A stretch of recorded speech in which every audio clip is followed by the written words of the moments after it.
Yo, what's happening, guys? Welcome to Broad Penny channel, and we're about to drive and talk.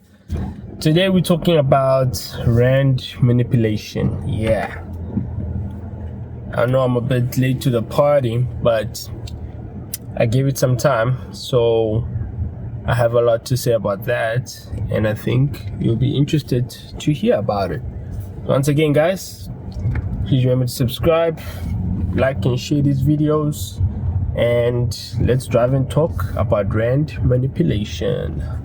So yeah, guys, rand manipulation since December last year, around about, so November, late November, there was the news that was released, or the press release from the Competition Commission, saying there's about 23 banks or so that have been,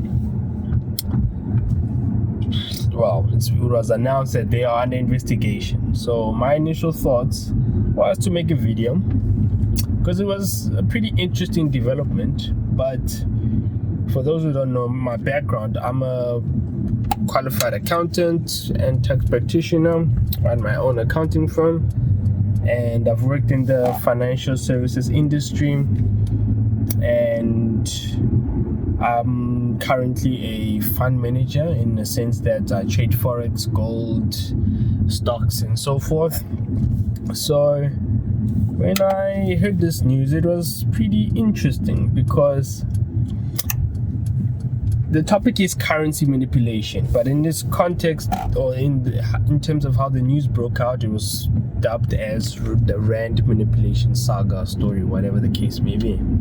And initially I thought to myself, there's nothing wrong with that, because currency manipulation is an actual economic practice throughout the world in terms of fund management or fund managers of forex sort of business and so forth, of which for you to successfully do a degree of currency manipulation, you need to be, you need to have a whole lot of capital, which naturally banks do have.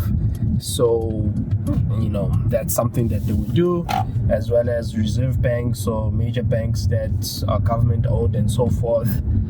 Basically, countries, i.e. Japan, they do a whole lot of currency manipulation to strengthen their own economic objectives.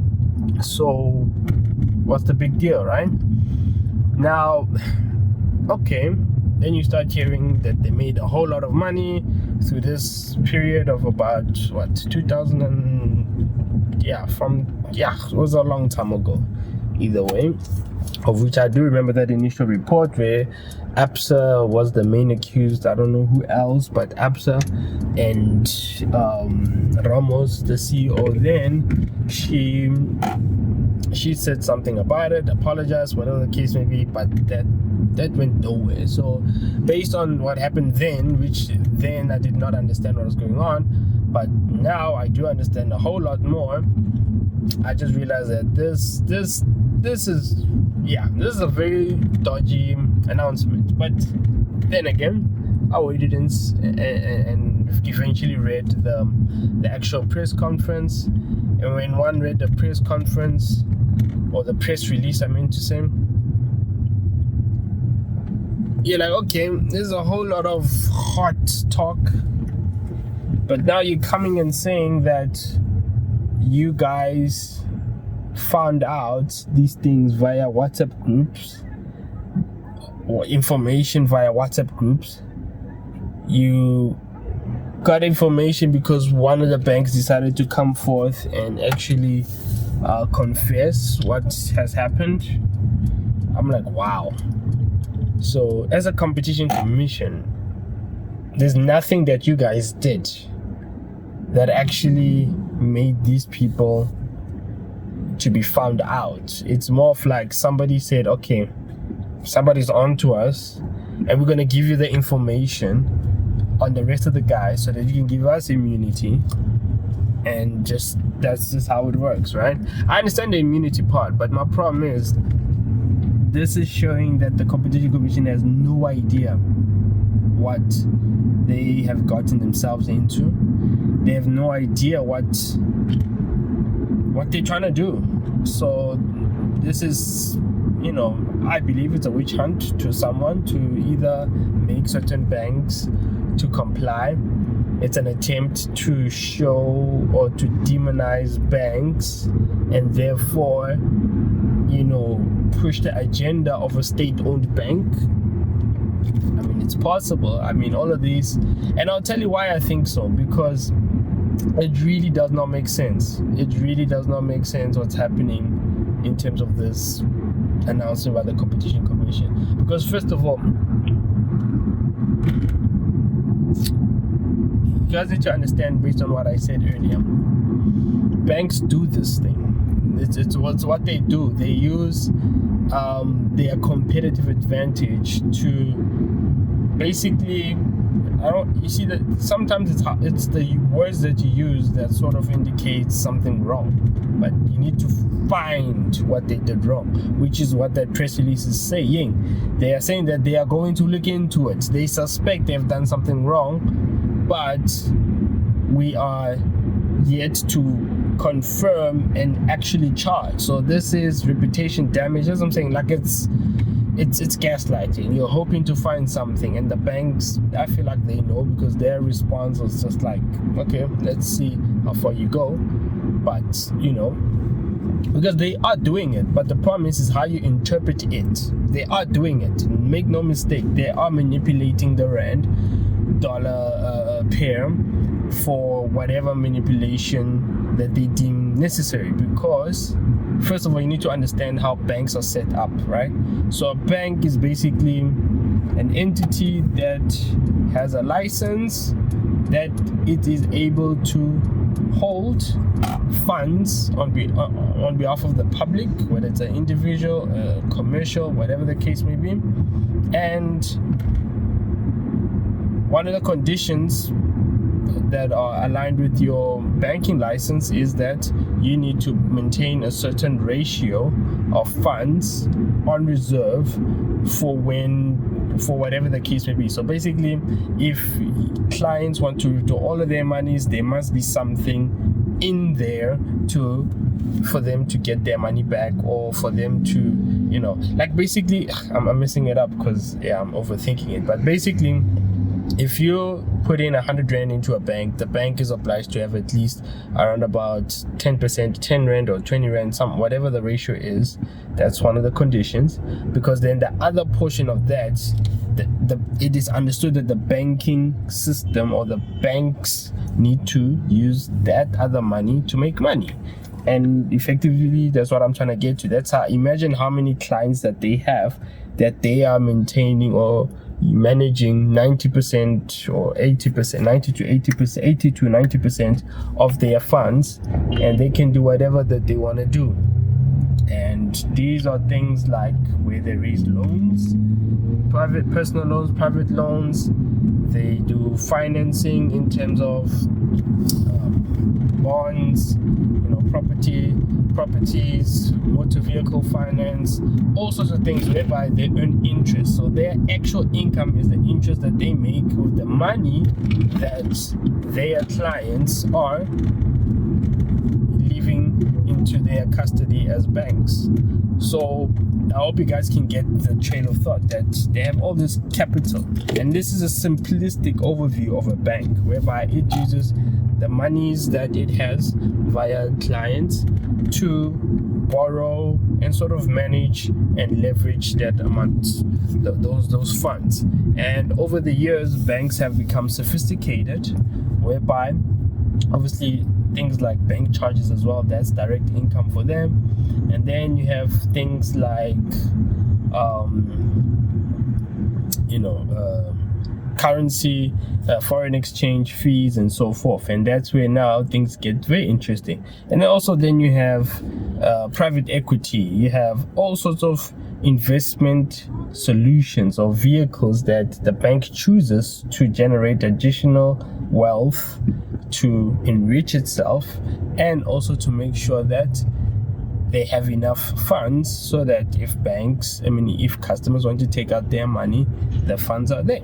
So that's like the minimum thing that they can do to survive. And once they sorted that, I mean, they have done their fiduciary obligation justice, and the rest is just free reign for them. So what I'm saying is banks have understood to do that, and that's why it's such a difficult thing to get a banking license, because this is indeed a very powerful position to be in once you have garnered so many clients that you're able to have so much funds, and you have an effective way to generate additional funds. So one way to generate an extreme amount of funds is within the forex markets, because literally there is just so much money to be made there. And when you make money on the forex market, from a banking perspective, it's where you apply sophisticated strategies to move price or manipulate price to your advantage. And as a bank, that is a competitive advantage that they have in order to successfully do exactly that. Now, I've explained currency manipulation from a certain point of view, because at the end of the day, currency manipulation is more than that. But now, because the banks are being accused, I illustrated what I illustrated to show you that if all of the banks are being accused, remember now the Competition Commission exists to address anti-competitive behavior. Now, if all of them are doing it, isn't that part of the reason why they're all doing it? Is because the landscape, the banking landscape, is that competitive, that the banks need to operate in the way that they're operating. Fine, you can accuse them that they are colluding, but who is being disadvantaged if everybody's doing it? I mean, that will be an industry trend, not anti-competitive, because who's the one that's crying, that's saying, hey, we're not benefiting as well? Because I mean, that's a whole lot of banks that they're accusing, but also they're doing it from an international perspective.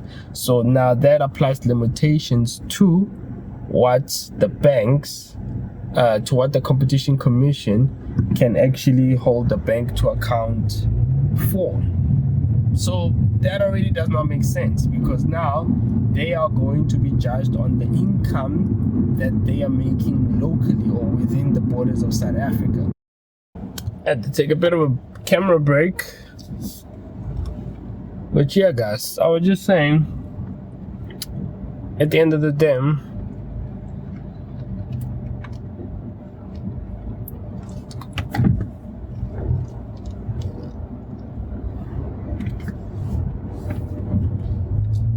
banks must make additional money. So banks have a competitive advantage. That's what we need to understand here. And that competitive advantage comes with in the position that they are in as banks. And the Competition Commission really is out of their depth in terms of them still hoping that the banks will come forth and just give out information simply because they've been threatened. They'll rather pay fines than actually even admit to anything, even if there's anything to admit to, because once again, what they're doing is an widely practiced industry thing, internationally speaking. Locally speaking, slightly different story, but they have a different way of doing it. It's just not as highly lucrative as it would be if you're doing it locally, because remember now, you need the dollars. You know, whatever you're going to do with any other currency, it's not going to be as sophisticated, or it's not going to be, you know, as effective. It's just simply not going to work out. So at the end of the day, it's very important to understand that the banks have that advantage, and as they have that advantage, the Competition Commission is really out of their depth to accuse them of anything. I mean, it's just not going to work out for them. So that being said, I guess that's why people don't like sort of like people that have money, or you know, the whole thing about rich people are evil, because now that's what the narrative of what the Competition Commission is really trying to push out, because it's saying, okay, they manipulated the currency, and therefore, as they manipulated the currency, they made the economic situation of the country worse. And I'm like, whoa, hold on. Isn't it the prerogative or the responsibility of the Reserve Bank to manage the economic impact of whatever that's going on in relation to banks, consumer, and so forth? So what I'm just trying to say is that is a total nonsense, because whatever it is that they're accusing the banks of, it is the Reserve Bank that is in the best ideal situation to actually do something about anything that is threatening the economy, and they are the ones that directly deal with the banks. In other words, if this story was broken out by the Reserve Bank instead of the Competition Commission, or the Competition Commission announced it and they said they had information from the Reserve Bank that the banks are doing this, then I would say now we're talking. But the Reserve Bank is mum. They have not said anything. But even they have said anything, I think they said they're going to see out what the Competition Commission seeks to do, and as they're doing what they are doing, we will comment after the investigation. That is a cop-out statement, because what they are basically saying is the same thing that the banks are saying. We want to see what they have, and based on what they have, we will react. In other words, do they really have a case or not? And that's what I'm saying. Like, what the Competition Commission is doing is futile. Everybody's against somebody, and the Reserve Bank is on the side of the banks. Why? Because they make money from the banks. Now, if you think about it, the Reserve Bank, when there's inflation in the country, they increase interest rates so that they can fight inflation, as they always say. And this fighting of inflation is not working. It's not working because it all comes down to productivity, and unfortunately productivity is wholly maintained by the private sector. Government is not doing an effective job to assist. They only do it when private sector partners with them, and that forces them to actually do somewhat of a good job, and therefore we get some sort of economic growth, only for government related shenanigans that downgrades our prospects of having economic growth. So what I'm trying to say is it's a zero-sum game in terms of any benefit that we can hope to get, but in terms of disaster, it always works out perfectly, because the rand-dollar exchange has been going up and up and up. Like, if you look at what's happening right now, the price of the dollar to ZAR has normalized, where previously it was at when we're talking about COVID level conditions, when the rand-dollar was $19, and that was a spike. Now it's normal. It's averaging $18.80 to $19. That's our new norm. And where is the Reserve Bank in terms of trying to save the common person, the common, whoever, the common man, average South African? Where is the Reserve Bank? What do they have to do now? Right? They're not going to do anything. And then you're going to have few announcements whereby they're gonna say, oh, it's because of the dollar and whatever that happened in the these oil countries, whatever happened there, whatever happened with just every excuse in the book to increase to give an increase to the fuel. But most of the time it's always because of dollar this, dollar that. So every time South Africa does well against the dollar, nothing happens. It's like they have no reason to increase anything. But the minute the dollar does something which has nothing to do with South Africa, it's just economic situations that the US are doing. They are literally just managing their own economy. I mean, we as South Africans, in terms of the Reserve Bank, we follow the same currency management, finance, economic management as the US. But the US has been improving. Their economy is so significantly strong right now because it's not just about the increasing of interest rates. There's more to it than just that. So that's my frustration when it comes to the situation. The US is really doing a much better job, and we are literally doing the same thing. However, our economic standings and economic circumstances are very different, and the seriousness of how our institutions work versus how they work in the US is very different. So even if the same thing is happening that side, the adverse effects are not felt, because at the end of the day, the real crime here is that banks, once again, they have a competitive advantage based on the nature of their business. They have access to capital to enrich themselves, and they indeed enrich themselves.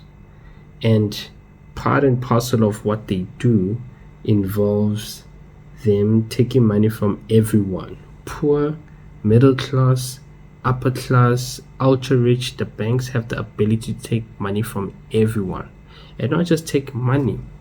They make the go round because they also manage credit, which everybody uses. Business uses credit to their profit margin advantage. Middle class uses credit to maintain their lifestyle. The poor, if possible, they use it to enrich themselves, to break into a new way of living. But if it goes wrong, it's very detrimental, and it leads to an adverse financial disaster for them. And the banks won't save you, because remember, what I'm trying to say is, if a poor person perishes because of a financial solution that they took up with the bank is not going to be like, oh, it's fine, we have enough money, we are just going to let you be fine and live, because that's the humane thing to do. It doesn't work that way. If you breach your contract, they are going to throw the law at you, and the law allows them. And that's what I'm saying. Look, this is a matter of, we don't like how banks move when it comes to how they deal with the poor. And when it comes to everybody else, it's fair game and everything else. So it's that type of messaging that the competition commission is hoping to do something about. I don't know what it is. That's what I'm saying. Like, it's such a futile thing that they've done. They're just using the media to paint a picture. But honestly speaking, from a professional and expert point of view, they're not going to do anything. I'll be very, very much surprised. And that is why I decided to keep quiet about this, to just see what's going to happen. But now I felt like it's just dying down. Now we've moved on. We're talking about elections, we're talking about manifestos, EFF, so now all of these things. Nothing has been done from the banking side. And I'm doing this video to prove the point that they don't know what they're doing. They are just going to settle at minimum, or this thing is just going to go away up until the next time they try to resuscitate it, when somebody is trying to manipulate the media or messaging behind banks and trying to achieve a particular agenda. So the main problem here is that banks are so rich that somebody else is complaining that they are too rich, and they are trying to poke the bear, to put it in different words, and really nothing else is going to be done. So that's really what it is. And also,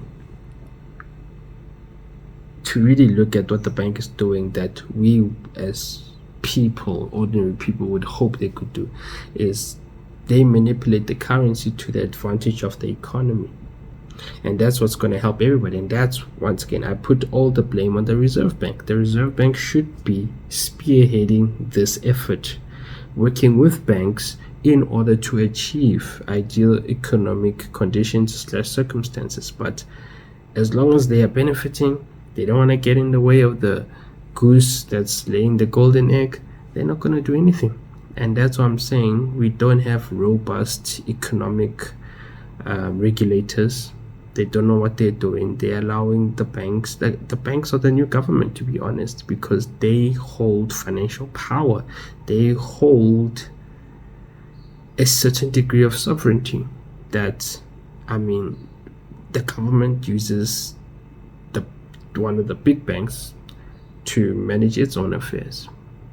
And it's this, symbiotic relationship that they have, whereby the banks are too big to get into trouble, never mind to fail. Banks won't fail, especially if you're in South Africa. You fail if somebody wants it to fail, like a VBS. VBS was not supposed to fail, but they failed because somebody decided they should fail.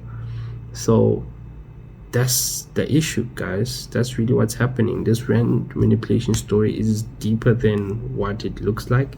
It's a misguided story. There's something wrong about it in terms of why it broke out and what is possibly being hoped to be achieved out of it. And the Competition Commission is not the right person, or alone they're not going to do anything. The Reserve Bank is where it's at. You look at what happened with the Pala case, nothing. Foreign exchange was involved there. Foreign exchange rules were severely defeated, and it's a political will situation. It's a environmental regulatory mismanagement or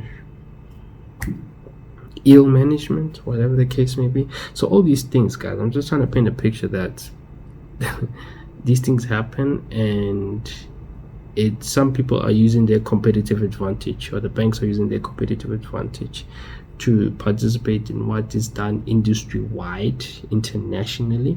The Competition CC is out of their depth. They don't have the expertise to prove what they are accusing them of. They can feel it, they can suspect it, but you need to come with hard evidence. And WhatsApp and whatnot, it can lead to some sort of incrimination, but it's just going to be a flame thrown into an ocean. The banks will overrule it.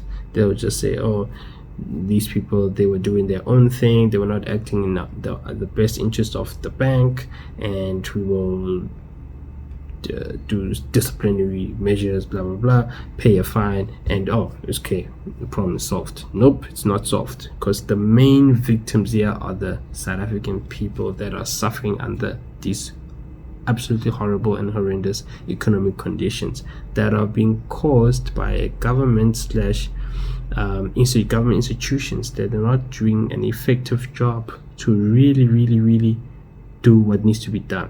I blame the Reserve Bank. The Reserve Bank needs to do more. The only thing they're good for is updating money that we did not need to update. I mean, they're just giving themselves a job to do. They are just doing things that are just mundane, that it's more about protecting their business versus actually doing something that actually helps ordinary people. So yeah, guys, that's really what I have to say about that. Let me know what you think in the comment section. Also, like this video, subscribe to the channel if you like this. I'm gonna keep this video coming every Wednesday and Friday. I think somehow that's what we're doing right now. So yeah, thanks guys for watching, and see you on the next one. Bye.